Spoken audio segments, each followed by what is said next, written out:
Here we are, here we go. Welcome one and welcome all to the sixth episode of the Not So Late Night Darts Show. Sixth episode after our great relaunch towards the end of last year, that is, of course. And it's the monthly dose of the Not So Late Night Darts Show that you're getting today. And I couldn't be happier and I couldn't be more excited about today's lineup. On the one hand, we do have the former three-time Lakeside champion of the world, the former Premier League champion, and now one of the finest pundits we do have in the world of darts. It's Glen, Durrant. So good to see you, mate. Yeah, good evening, Phil. Delighted to be on, my friend.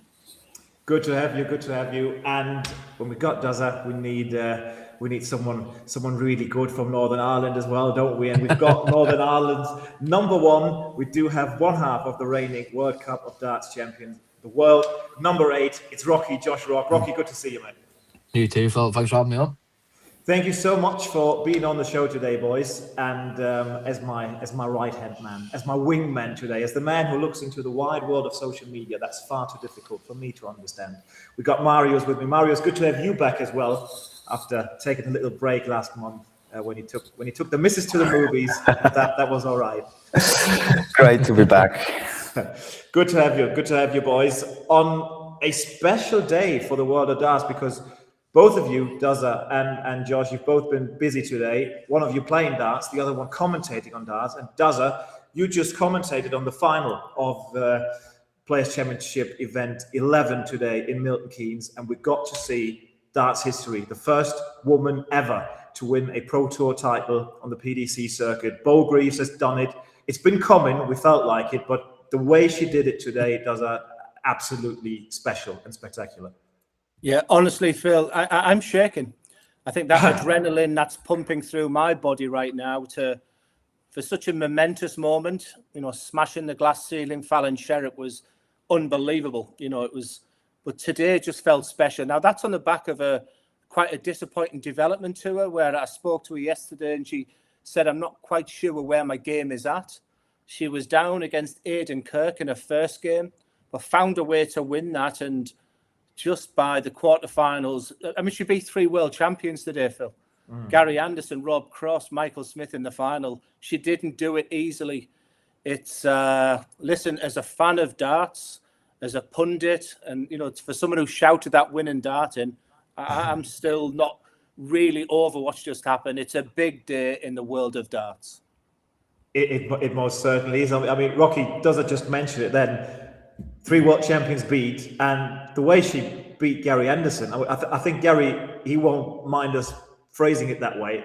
She smashed him. She absolutely smashed him as well. I mean, what a day for darts. I mean, usually, like when I got two amazing guests like you, we don't talk about other people too much, but today certainly is a special occasion. Oh, you have to. Everybody knows the way Bo can play. She's been doing it for so long.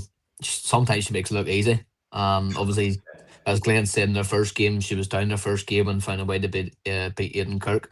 And coming off a disappointing development tour, wow. And she says she didn't know where her game was. I think knows where her game is now. So, yeah. Fair play there. For the run she had, beating Rob 6-5, Gary 7-1, and I win that final 8-7, just shows she's world class. Yeah, I mean, Rocky, from your point of view as a player, as one of the contestants on the tour, I mean, there's a group of people that you don't want to draw on the Pro Tour, and I'm pretty certain that Bo is one of those people you really don't want to play against, probably. You don't want to draw anybody, and it's just sad it's what it is. Everybody, there's 128 players in the world who have a tour card. You don't want to draw anybody. They're all there for a reason. They're all there to put their stamp on the mark, and listen, no game's easy anymore. You don't know who's going to win, and obviously today was Bo's day, and it just shows you anybody can play this sport. Yeah, I mean that does the way Rocky phrased it right there. I mean, it is such a Shark Tank, isn't it? Like the Pro Tour on the PDC, we say it year after year that the standard is rising, the standard is on the up and up, but sometimes it's a bit obscene what's happening watching it. Like the averages that are being played, the averages that players lose matches with, it is naughty sometimes. I think I like that word naughty, and I think I said in commentary today that I think you see the Josh Rocks, the Bo Greaves of this world at their best. It might be a soulless place because there's no crowds in that there, but the hockeys, the dartboards, the scenario, the perfect, and the dart players are at the most raw. You know, they're with their friends, and I think we see some extraordinary darts on Pro Tours. And then, you know, a job, you know, for someone like Josh Rock is to then lift that and then do the same on the European Tour. And then once you've mastered the European Tour, then you get on to being a World Cup champion. Then you're looking at the TV majors.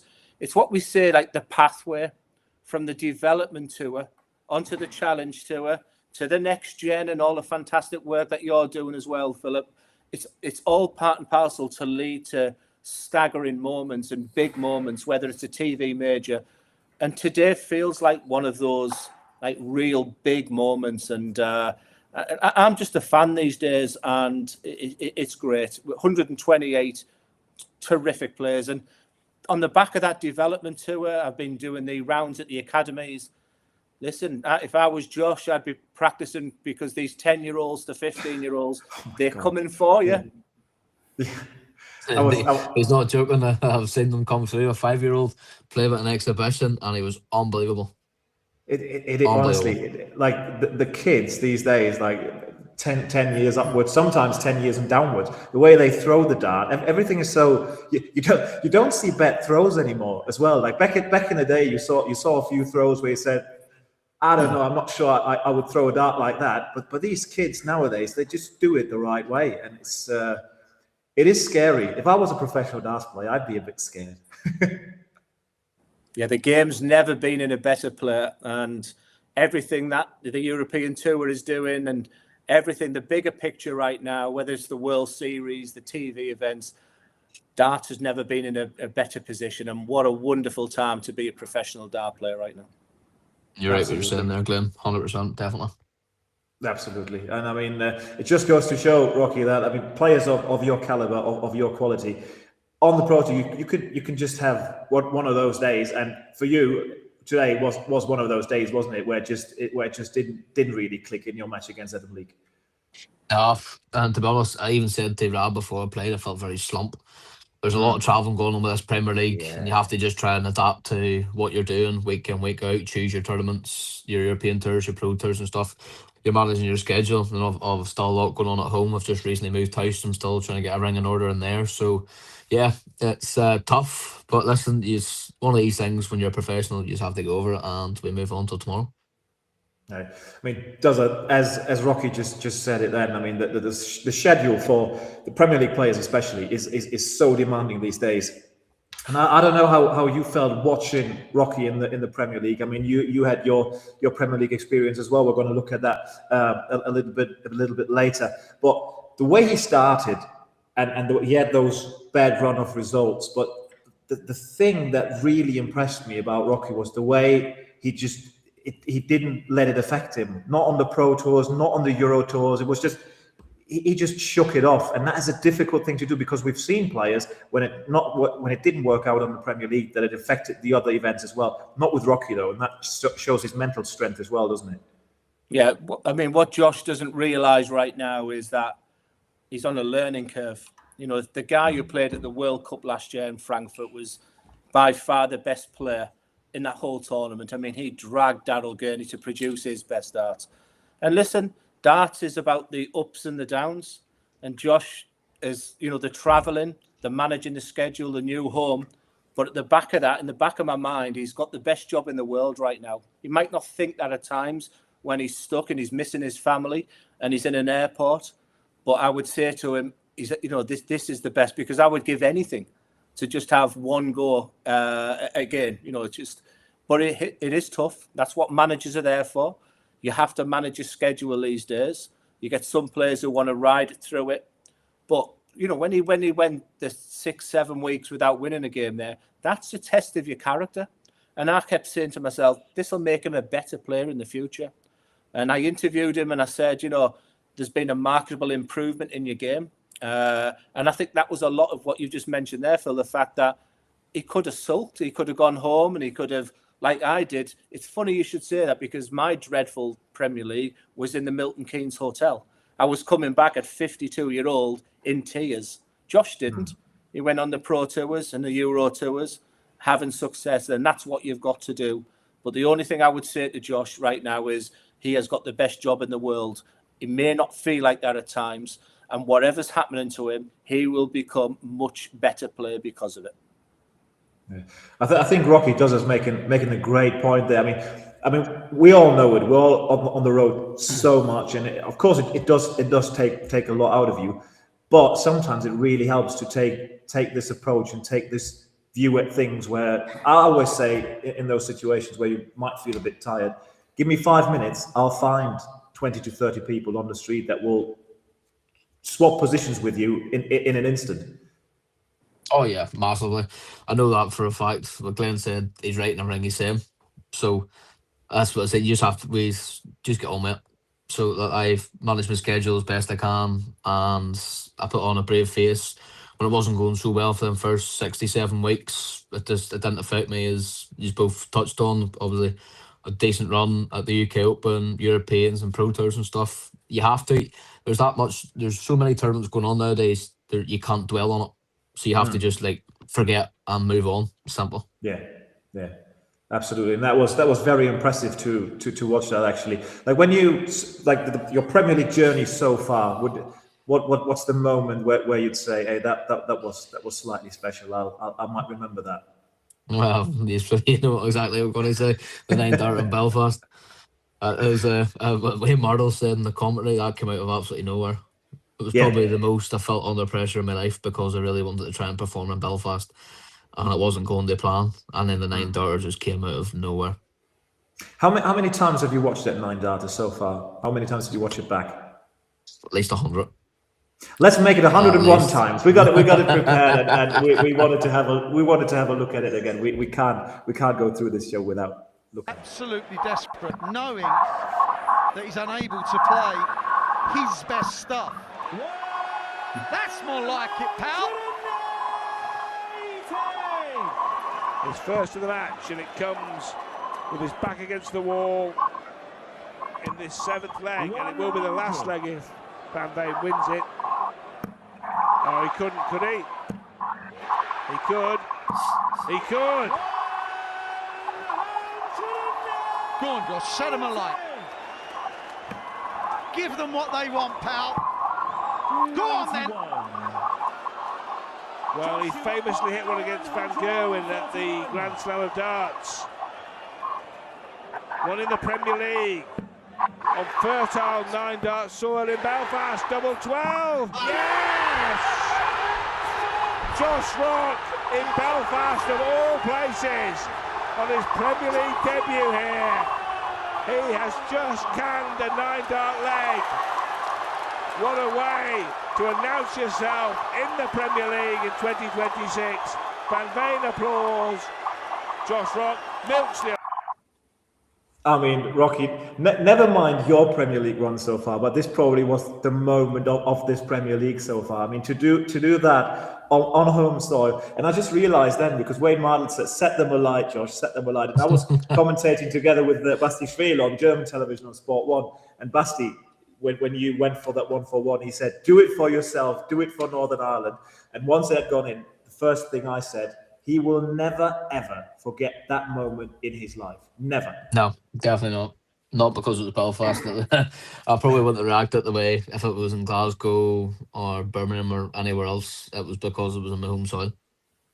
Yeah, I mean, it does a special moment, surely. And the thing is also, everyone wanted him to hit that, because the match had really not gone his way. And I think when that first, when you hit 4 or 5 perfect darts, I said on commentary, that might be the only way to kind of soften the blow here a little bit, and he accomplished that. The 7th dart is the hardest, Phil. And if you watch it back again, he goes and walks to the hockey, stops and has to just take a step back. Had you gone straight for it, who knows whether he gets it or not. Fate's incredible. But when you're playing in front of that crowd, a home crowd as well, it's instinct. It's not about how effective or how efficient your throw is. It's just pure bottle. It's just pure rhythm. And that's the Rocky that we all love. And no one's ever doubted him about being in the Premier League. And it's just that's where he belongs, and he'll be there for many, many years. And moments like that will live forever. Yeah, absolutely, no doubt about that. I mean, as Dozza just said, no one's ever doubted you being in the Premier League, and I think the least person, that the person that had no doubt whatsoever was yourself. And if I'd been in your position and the way the first 6 or 7 weeks have gone, I know myself, I would have been like, I don't know, is that a bit too big for me? You not at all, not a thought. No, that was my first ever campaign in the Premier League. Obviously, we're still going on it now, but I've enjoyed every single moment of it. I've loved every moment of it being on TV for the first, obviously, 12, 13 weeks we've been going on now, and still 3 or 4 weeks to go. So I've cherished every moment of the Premier League. I'll never forget it, but it definitely won't be my last ride. That it certainly won't, and I think it's just the right approach to do it, to enjoy it. And speaking of enjoying the Premier League, I mean, I alluded to it early on. I mean, your history with the Premier League is really special, and it's probably the right word might just be bittersweet, because you won it outright in 2020 in your first full season there. You've been a contender a year before that. You win it in 2020. Difficulties in 2021, of course. What is, when you think back to your playing days in the Premier League, what's the first moment that comes to mind? Because I think we all hope that it's the positive moments that come to mind. Did they ever tell you won the Premier League? Yeah, I never thought about it, Josh. Yeah, unfortunately, Phil, my first thoughts are the bad one. In hindsight, I knew I was playing terrible, and I mean terrible, disgustingly bad, in 2021. I knew, and I should never have accepted. I wish I would have been the person who played in it once and won it once. I'm really proud that I'm humble and I never mention it. I mean, I think that's very honourable of me. I never talk about my win. Stop laughing, Josh. But if I had one wish, Phil, it's the fact that I wish I didn't play in that second one, because I knew deep down. But there's a financial reward. You know, you got good money. I think in my time, just by turning up, it was about £50,000, maybe 60 with sponsors by doing it. I felt like I worked for 30 years in an office where, you know, I was earning around about £30,000 a year. And the way I looked at it was, and I knew it was in 2 block bookings of 5 days or 10 days, whatever it was. And I just went for it, hoping that the old Glen Durrant would turn up on there, and he didn't. So unfortunately, Phil, it's not about lifting the trophy like it should be the memory. Your question was what your first thoughts were, and it was just how affected me, how bad it was, and how miserable the game made me after that campaign. Then I knew I was finished at that point. That is a bit of a shame, but to jog the memory on the positives in the Premier League, we do have your special moment of 2020 right here. We're going to have a look at it in that the final moment of that final against the Aston. Glen, you require 32. Double 16.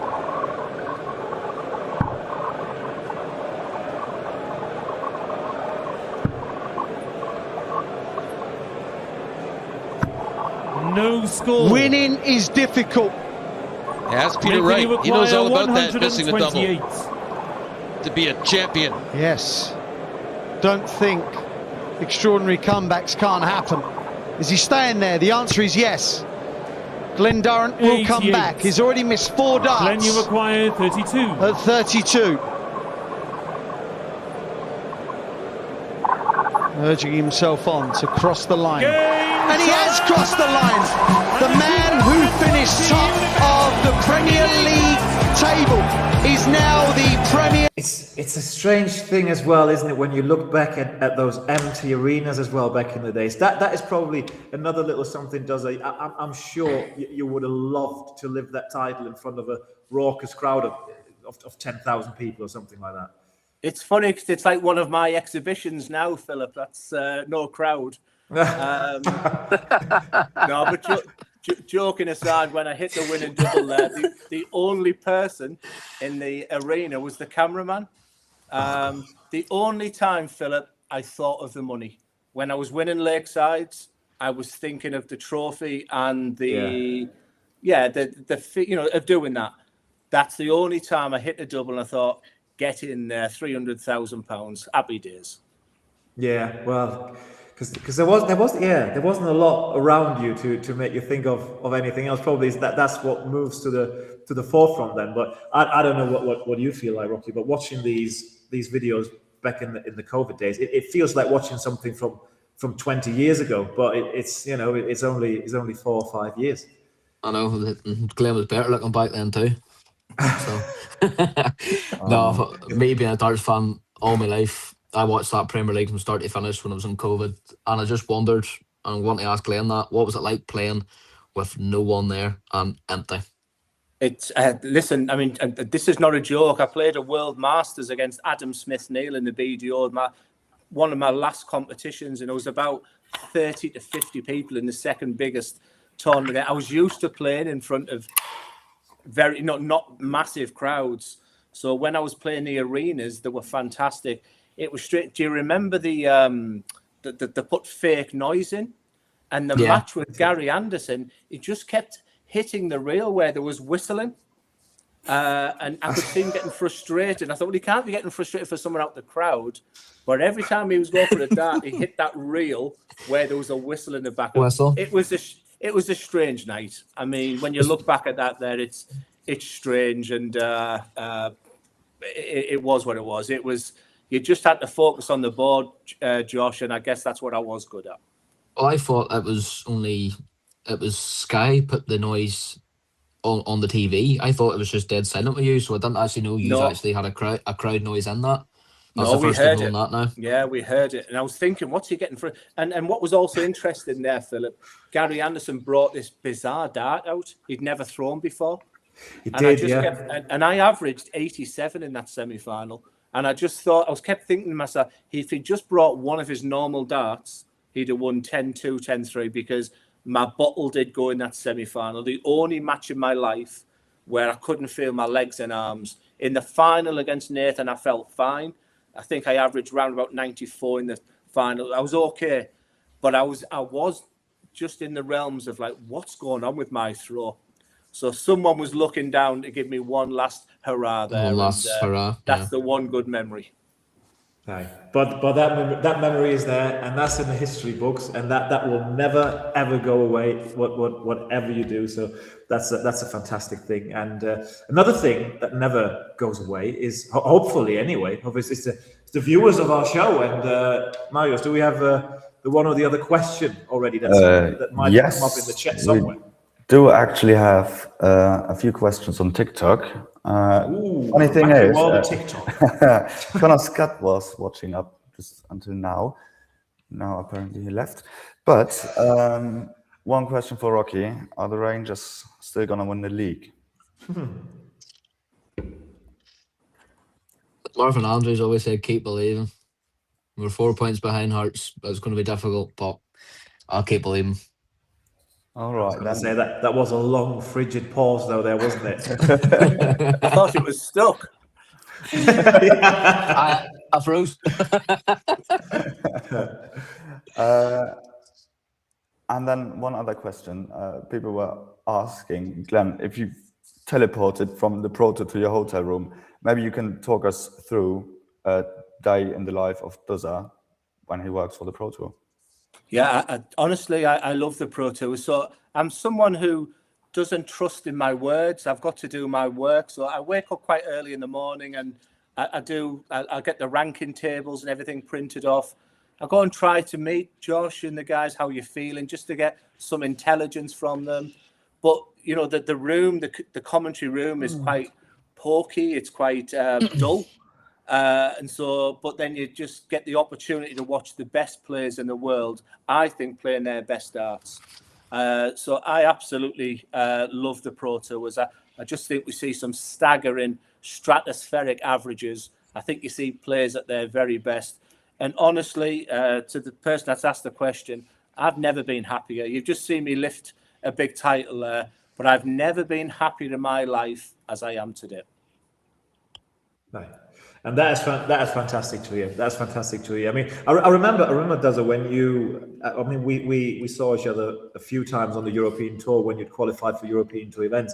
And I remember when you did your walk-ons in front of 3,000 or 4,000 people on the European tour, and the way you looked at the crowd, I could really tell that is someone who's played in front of the small crowds in his BDO, WDF days, and you were enjoying it so much with those crowds.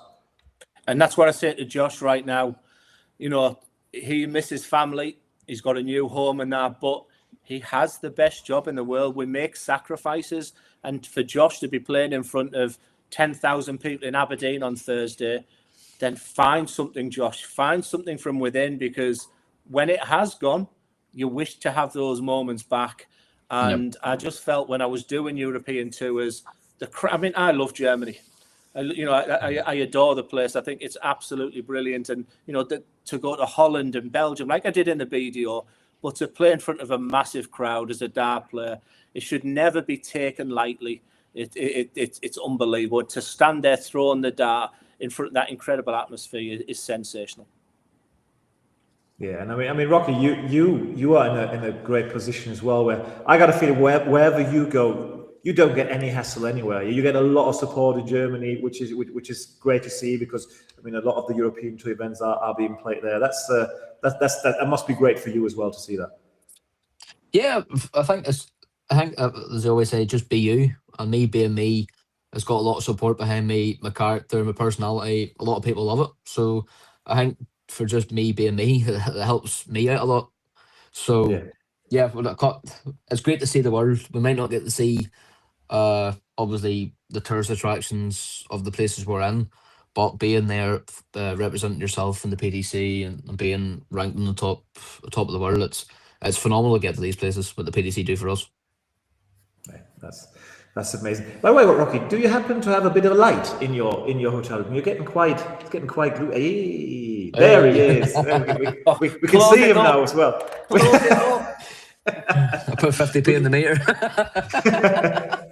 We can see him now again as well, not only hear him. That's good. Speaking of hearing something, I don't know if you, for both of you, I think it's the first time on the Not So Late Night Art Show, but every episode we do a little something where, you know, we try to pick our guests' brains a little bit, you know, try to give them a bit of a challenge. And I thought, you know, what could we be doing today? And I was on the plane yesterday from London back to Munich, and I thought, hey, we got Rocky on the show. Rocky is one of my favorite movie characters. Actually, is Rocky. So why not play a little movie quote quiz with you guys? I don't know how cineastic you are. How many movies you're watching? Oh, Dazza's already shaking his head.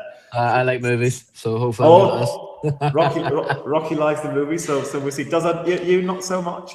I honestly think I've watched 10 films. If the answer is Shawshank Redemption, I'm all right. That's a good film, in fairness, as well. That is a great movie. Yeah, that's a great movie. Which was that? I saw Morgan Freeman once. He talked about the Shawshank Redemption, and because it wasn't a real hit. It wasn't a real box office hit like when it was in cinemas back then. And Morgan Freeman was kind of elaborating on why that was, and he said, well, listen, you know, back in the day there wasn't that much advertisement going on and all these kind of things, so people were just telling their friends and family, you know, I saw this great movie, and they were like, so which movie did you see? Or the movie, it was called the Shank Shaw, and they just forgot the name and couldn't tell anyone what the movie was really, but a great movie nevertheless. Thank God we don't have a quote from that movie, but we're gonna Movies is not, so this could be like the 2021 Premier League. This could be 6-0 to Rock. We'll see about that. Listen, there are a few older movies in there as well, to give that as a little hint. So that might give you a bit of an advantage. That might give you a chance, Josh. No. You're just very young, Josh. That's the thing. Yeah, true. What a rescue job that was. So, Marius, if you will, give us the first audio file so we can have a listen at the first movie quote. First audio. Colonel Jessup, did you order the code red? You don't have to answer that question. I'll answer the question. You want answers? I think I'm entitled. You want answers? I want the truth! You can't handle the truth! Did we all get that? Was that loud enough? Was it? Yeah, it was loud enough. I've heard Yeah. it before. I can repeat it. Okay, so volume wasn't an issue here, but maybe you can play it again because it was a rather short clip, so our viewers can have a bit of a riddle as well. Jessup, did you order the code red? You don't have to answer that question. I'll answer the question. You want answers? I think I'm entitled. You want answers? I want the truth! You can't handle the truth! So now then, I'd say the way we built this up, we might just does giving us a fist. I've heard it before, but I don't know what it is. So movie expert Josh Rock doesn't know, and look at Does is cracking the moves there. Was that? What is it, Does it? A Few Good Men. There we go. Never watched it. Never watched it. We can, you can't handle the truth, Josh. Colonel Jessup! Well, at least there's not a 6 now. The code red? You don't have to answer that question. I'll answer the question. Never You want watched it before. They know it answers? was I Tom think Cruise. I'm entitled. You want answers? I want the truth! The great Jack Nicholson in his role as Colonel Jessup there in A Few Good Men, as Does so rightfully put it. I was gonna say he feared the whitewash, throwing with his left hand as well. Yeah. Now then, 1-0 to Dozer. 1-0 to Dozer it is. And by the way, guys, when you're watching this and you know the correct answer, throw it into the chat.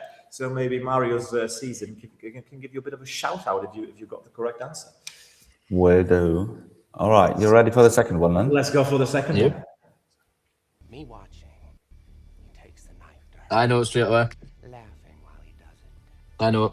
He turns to me and he says, "Why so serious?" He comes at me with the knife. That's so easy. That's for John O'Shea, that one. Sticks the blade. Yeah, That's the Dark Knight. I didn't hear it great there, but I know the answer. Oh, do you? Those are the answer. That now then, say it simultaneously. The Dark Knight. 3. Oh, The Dark Josh Rock Knight. wins. I was going to say Batman. Yeah, wow. Well, I get it right because I said the right title. It's the Dark Knight. Yeah. Listen, I mean, Batman. That could have counted, but we can never. He can have a half a point. Yeah. What are the half to 1? But it does. I'll give him a half a point. It was one of the right characters, but it was the Dark Knight. Yeah, that's the Dark Knight. Heath Ledger. I show you the clip. Let's have a look there. Heath Ledger, amazing. What the best Joker there ever was. He takes the knife to her, Probably, yeah. laughing while he does it. He turns to me and he says, "Why so serious?" I thought that was John O'Shea Motor Super Series then. Why so He's serious? teleported from there to our screens. Sticks the blade in my mouth. Let's put a... I mean, you just said it there, Rocky. Probably the greatest Joker of all time. I mean, He definitely is. He played that part amazing. And we just saw Jack Nicholson, another Joker. You know, he did. Oh, right. Yeah, he did it. Put his own twist onto it. Very different Jokers to say that he's probably, looking at the way movies and characters developed as well. Would have. But yeah, amazing. Yeah, so it is a small lead here for Dozer. 1.5 to 1. Yeah. So, but I was a nice one. I gave him half a point. That was very generous of yours. We gotta say. He's a good guy. There's only a few good men who do that. Oh, see what he did there. See what he did there. You should think about doing some commentary, Dozer. You got away with words. People say I'm boring, Phil. Honestly. Whoever said that? Who said that? You. Never. Dozer. Oh, never. The fishing rod here. Well, never have I ever. There, you just caught yourself a big German carp there. No. Now then, 1.5 to 1 for Dozer. We do have 2 more movie quotes for you, and we'll see if we'll get a decision here. So, movie quote 3, shall we? Let me tell you something you already know. I know straight away. That's easy. Ain't all sunshine and rainbows. Jesus Christ. It's a very mean and nasty place, and I don't care how tough you are, it will beat you to your knees and keep you there permanently if you let it. I think I've got a guess, but I don't think it's right. Hit as hard as life. I know exactly what it is.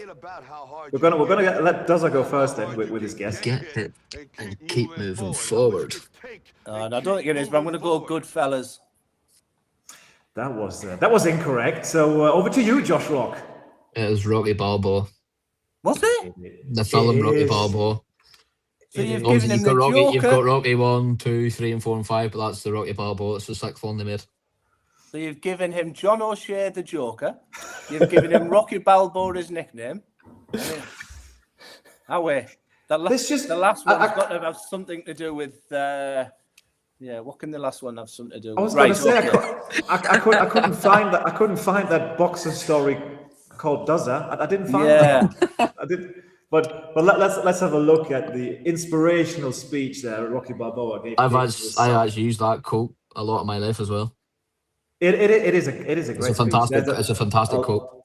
A lot of great lessons in the Rocky movies. You already know. Yep. The world ain't all sunshine and rainbows.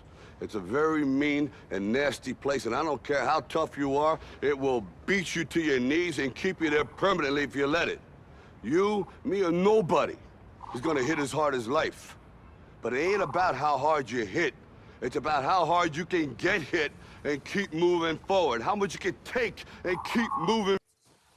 Exactly, Rocky. No, honestly, I mean, I don't know about you guys, but I've seen all the Rocky movies, and it's one of my all-time favorite movie series out there. It is unbelievable. Rocky. I've watched Rocky 1 to 5, but not Rocky Balboa. So just my luck. Stopped at the wrong time there, doesn't it? You know. So is it 2 to 1.5 in Rocky's favor now? Yeah, I need this to win. It comes down to the nitty gritty here. We do have one last movie quote for you. Let's give it a listen. We have an old one. Maybe. Nothing. Now, the other animals, they notice this. And they start to move in. The jackals. Hyenas. I know that. They nip his toes and eat the food that's in his domain. They do this, and they get closer and closer and bolder, till one day, that lion gets up and tears the shit out of everybody, runs like the wind, eats everything in his path. Because every once in a while, the lion has to show the jackals who he is. Oh, so the lion's got to show the jackals who he really is. I'll let Glen have a go if he doesn't know, but I think I know what it is. I'll let him go first. Duzza, do you want to go first? You looked quite a bit bewildered there at the. Yeah, I don't know the answer, so I'm going to go. The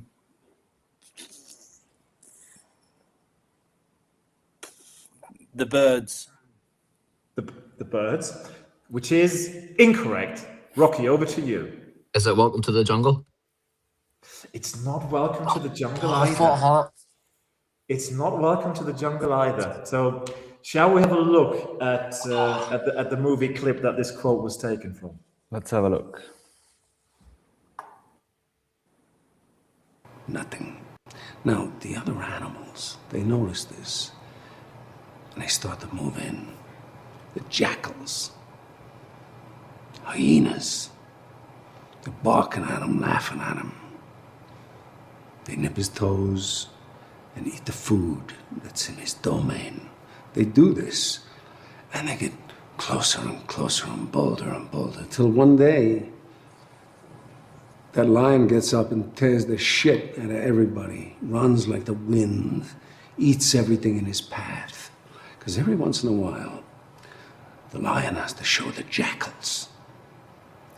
I tell you what, after the motivational speech from Rocky Balboa, that's another kind of motivational speech there in a different fashion. That was the great Christopher Walken in his role as Mike in Pool Hall Junkies. What? Yeah. Never, ever would have got that. I was going to say that as well, Phil. Well, yeah. That would have been the second guess. Guess what? Was That there means another it's half a 2 mark? and No. 1.5 more there. Look at that. Thanks very much. So if my maths doesn't let me down, it's a very, very narrow win for Rocky there. 2 to 1.5 to Northern Ireland's World Cup star. But Story of my life. Regarding the fact that you feared a whitewash, a 1.5 to 2 defeat isn't that bad, is it? I'm quite happy. I'm quite happy because I had the microphone on in the first one, and it came up with a few good men. So no, what? Did you cheat? I had no idea what it was. Did you cheat on the first one? You can take that half a point away after cheating now. No chance. That was my full point. It's all about honesty. VAR. VAR. Shut off. I'm shocked. I'm shocked. I'm a cheat. DRA. It's in the post. Yeah, listen, that is a suspension, surely. That's a suspension, surely. No. Oh my God. Quite devious. But in the end, fair play. No, that was a good laugh. Honestly, Rocky, if you had gotten Pool Hall Junkies right, I would have been very, very impressed then. Never watched it in my life, so that's why I thought I got the right actor with Welcome to the Jungle, but yeah, but so fair enough. Half a point, maybe. Nah, let's. Hey! Listen, I mean, Rocky, I just set then Northern Ireland's World Cup star, and checking the calendar, we're only 1.5 months removed from the World Cup of Darts in Frankfurt, which is going to take place from June 11th to 14th at the Eissporthalle in Frankfurt, as we can see right there. And look at there, towards the right side, we've got them, the reigning World Cup of Darts champions, Northern Ireland. Rocky, is that, I mean, okay, now we do have that 9-dart moment in Belfast, but is that still the World Cup, still the greatest moment of your darting career? Still number one. Win the World Cup for your country, win anything for your country, and being there to represent your country is a massive achievement in my eyes. And to do it, especially Northern Ireland being such a small country, it was fantastic. We couldn't ask for a better partner than Darryl right beside me. I mean, does everyone of us that have been watching that? I mean, we've had some amazing World Cup of Darts finals. I mean, probably the all-time great one is the 2012 one between England and Australia, where every single player on stage got match darts before A.D. Lewis pinned 5-5, I think it was in the end. But that one, when we look at the standard that's been played there as well, that was out of this world. Yeah, listen, I live in the northeast of England, so right next to Sunderland, where the very first World Cup happened. So it's come a long way, and to sort of be there last year was pretty special. I mean, as much as Daryl Gurney is just like a real fantastic player. He'd be a wonderful pairs partner, but Josh, he shone there last year, and it's funny, Philip, because dart players they go to certain venues, and it just feels like it's good for them, and for Josh when he applies his trade on that stage again, it'll bring back all the good memories. And just be afraid, everybody. Northern Ireland are looking to win it again for the second time. It's going to be a fabulous competition.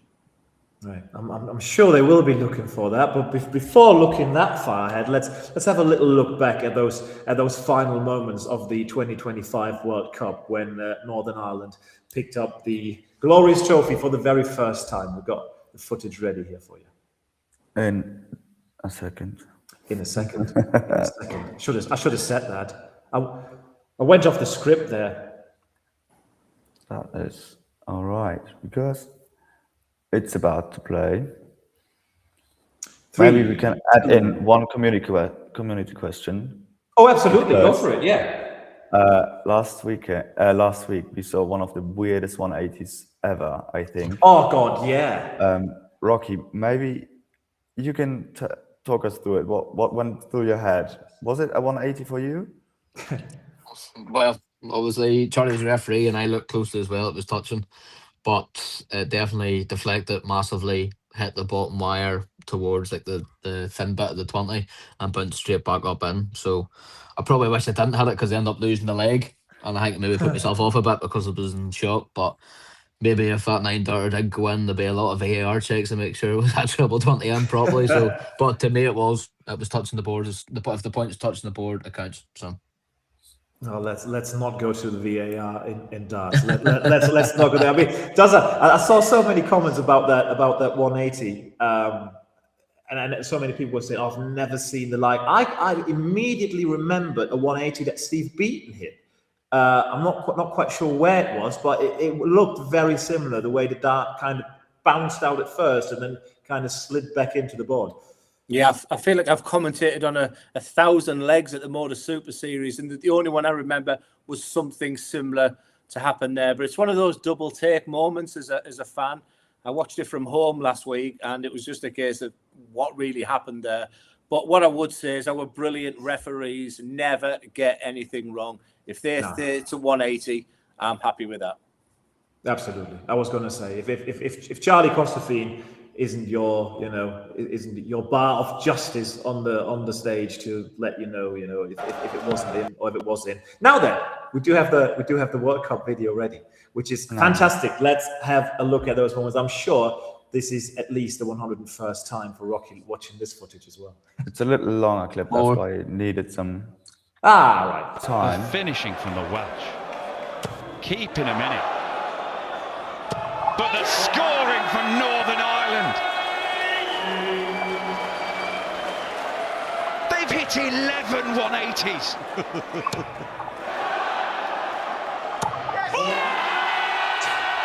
Isn't darts just the most wonderful sport? The drama. The drama. That is 9 darts thrown in the deciding leg of a World Cup final, and he leaves Daryl Gurney just 16. The opposing players are high five. One quick question. You had a quick chat with Daryl at that moment. What did you tell him? You can do it. I said, just put it in. So they're brilliant. Then they did. One of the greatest World Cup of darts games, let alone finals, is going to end in a moment. Does it end with a 10-darter and Northern Ireland's first ever title?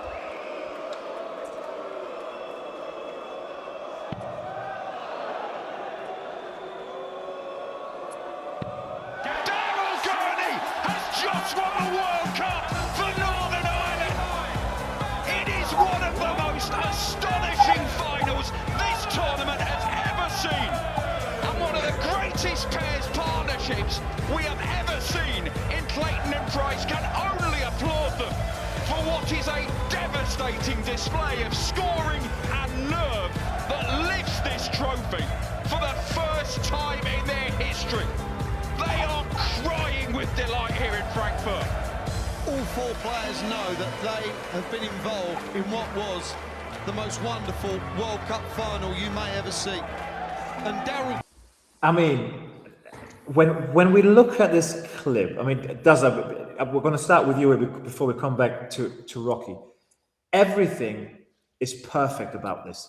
Everything, the darts thrown, the quality of darts, the sportsmanship on stage, the emotions, it's everything that makes darts the greatest sport in the world. Yeah, it's. I've got goosebumps watching that. Didn't realise.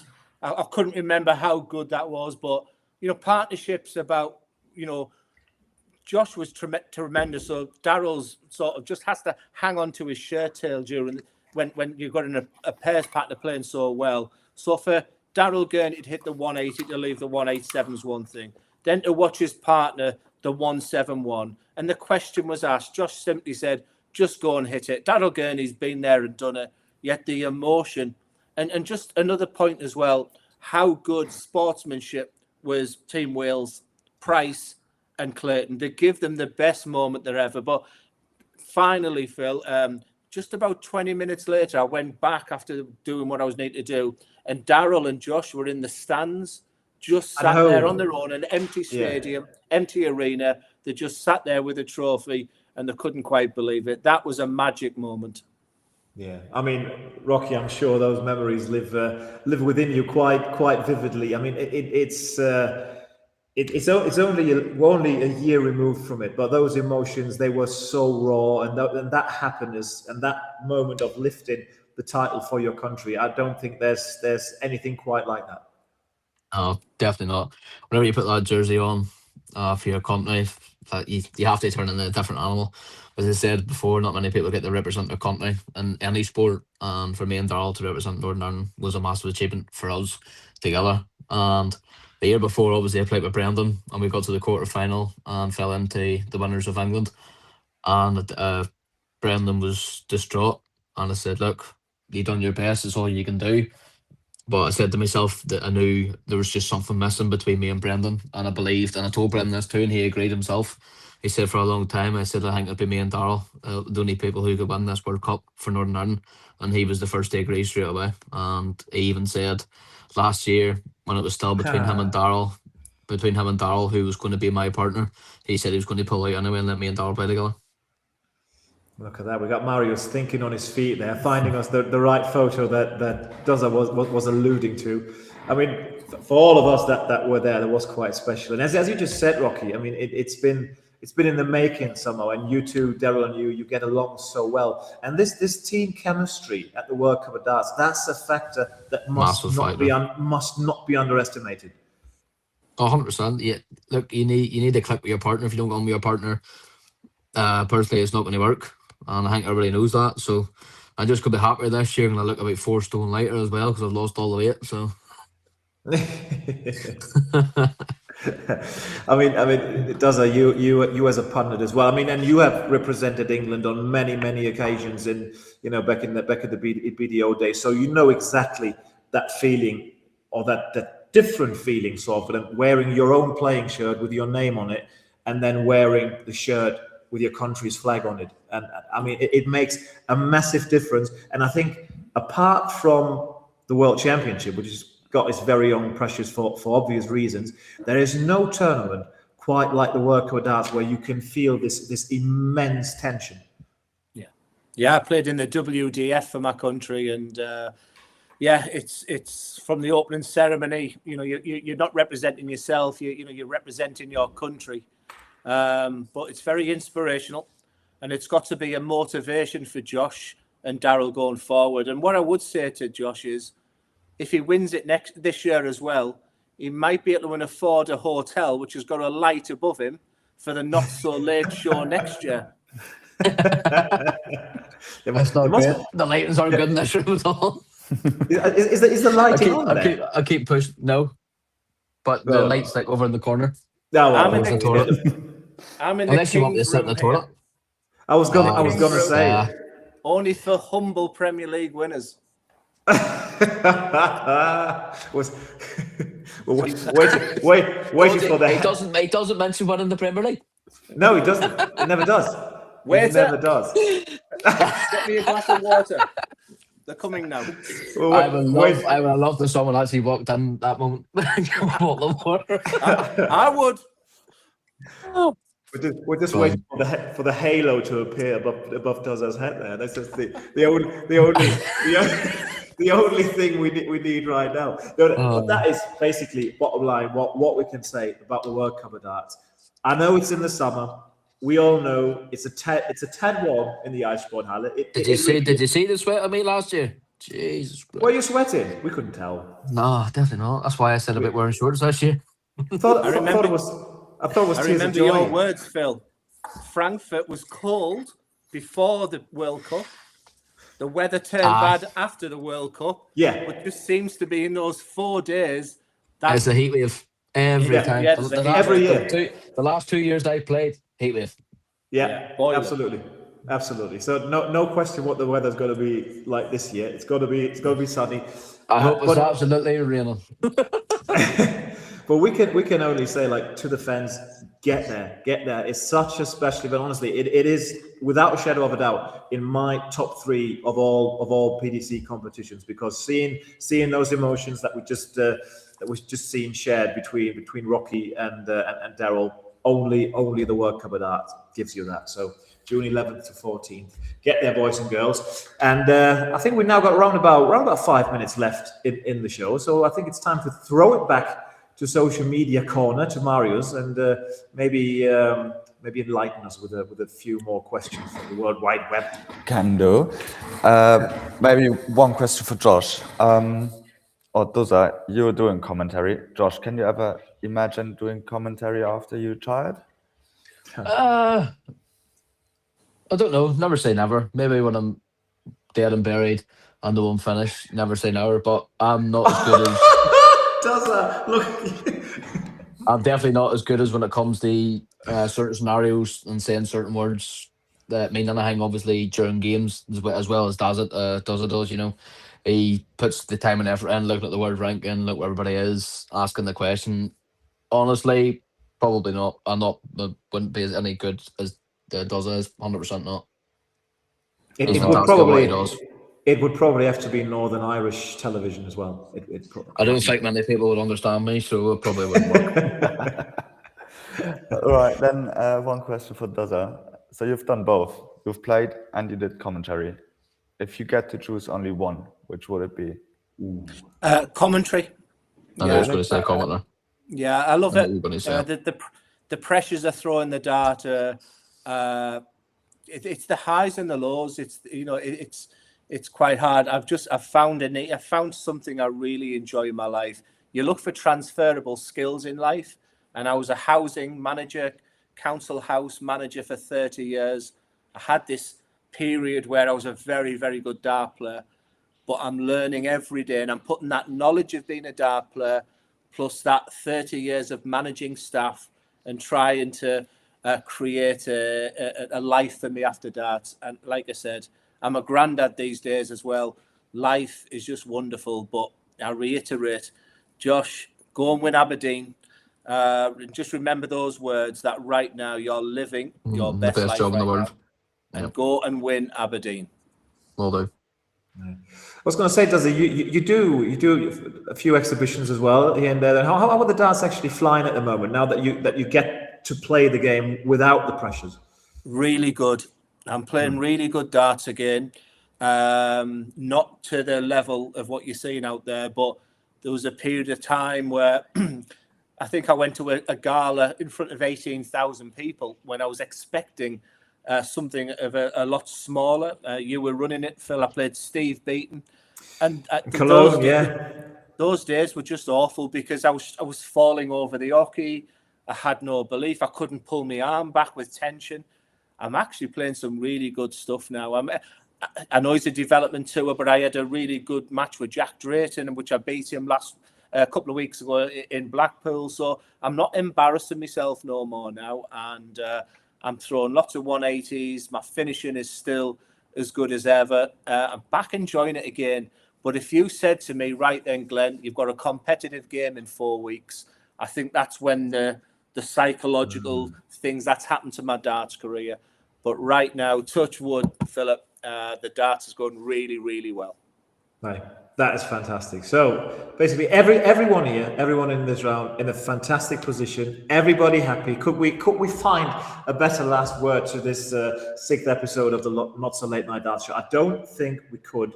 As per usual, the hour has flown by. Really, thank you so much to you, Doza, to you, Rocky, to you, Marius, of course. Thank you, to backing me up here in the social media corner. It's been an absolute joy with all three of you.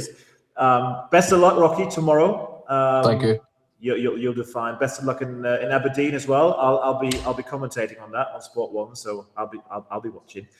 And I'll see you guys down the road. You're gonna be in Graz, Rocky? Yes, I'll be in Graz, and I'm bringing my wife there as well. So she's never been to Graz before. Plus, is it not a new venue as well? It's a new venue. Yeah, it's a bigger venue there. Yeah. We've kind of outgrown the little Steiermark-Halle a little bit.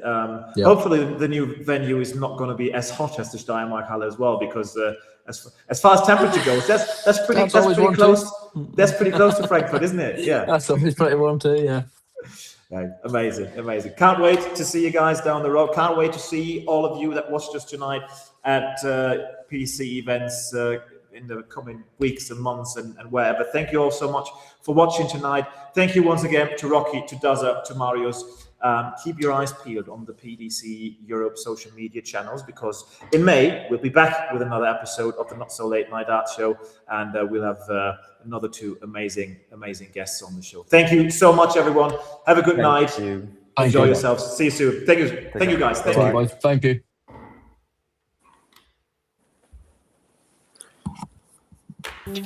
you.